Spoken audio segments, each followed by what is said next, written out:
José Mourinho is back in work, and the football world is once again buzzing with the return of the self-proclaimed special one.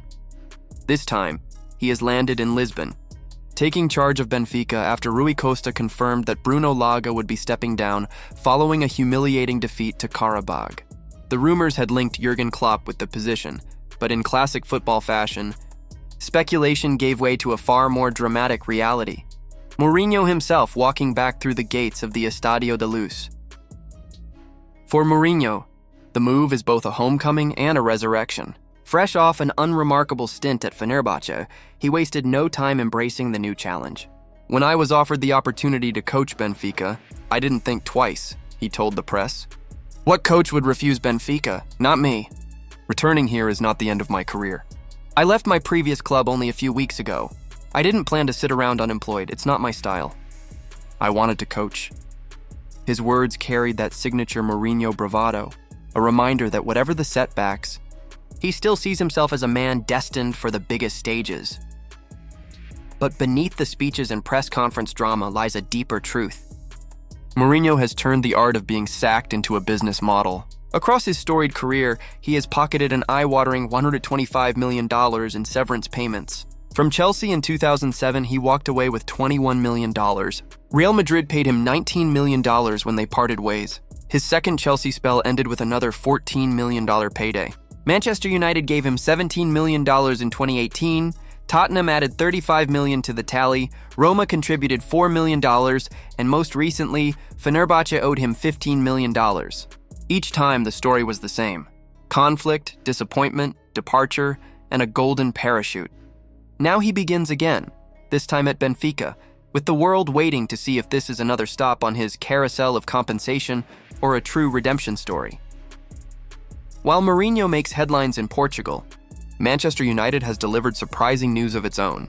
Amid all the turbulence under Ruben Amorim and the mounting criticism of results, the club has announced record revenues of $666 million for the 2025 financial year. That figure becomes even more impressive when you consider they achieved it without Champions League football. Operating losses shrank dramatically to just $18 million, far less than last year, despite extraordinary expenses of $36 million that included paying off Erik ten Hag and his staff. On match days, United earned a staggering $160 million from ticket sales and membership subscriptions, setting new records. The paradox is striking. A club in crisis on the pitch is thriving as a business like never before. Fans are left asking the same question: when will the wealth translate into success on the field?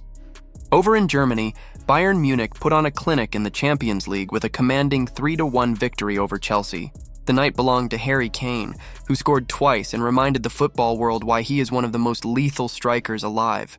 But for his coach Vincent Kompany, the focus was not on the goals. Instead, Kompany praised Kane's relentless work off the ball. "Look at how he presses, how he helps the team win the ball back. It's important for him to get rewarded with goals, but the hard work is what makes him who he is," Kompany said. Kane, now 32, has exploded with 10 goals and 3 assists in just 6 matches this season. But Kompany's words highlight the hidden side of greatness: the endless running, pressing, and sacrifice that never makes the highlight reels, but defines the spirit of a leader. Meanwhile, football history was quietly made in the Champions League clash between Atletico Madrid and Liverpool.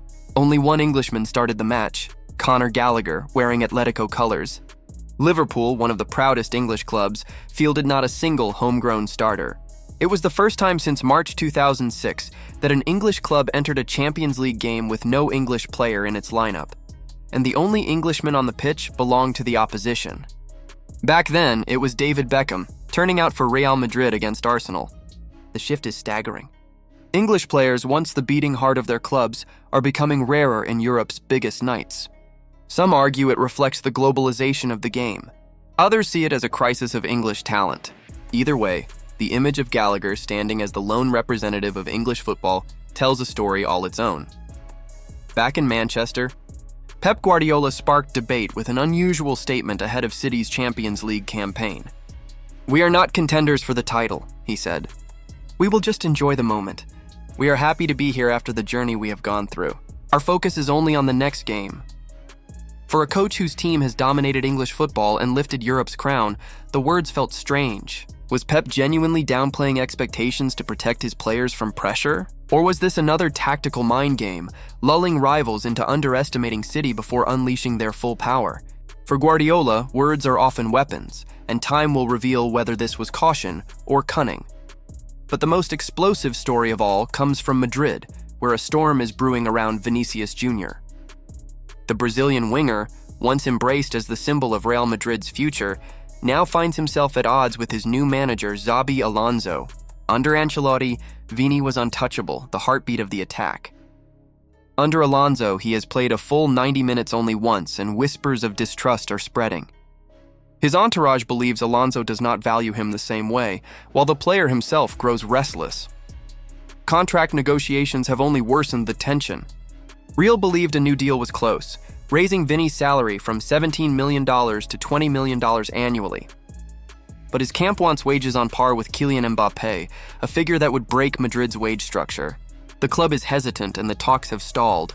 Suddenly, for the first time, Madrid's leadership is discussing the possibility of losing Vinicius as a free agent in 2027. For fans, it feels unthinkable. For rivals, it feels like opportunity. The list of potential suitors is already taking shape.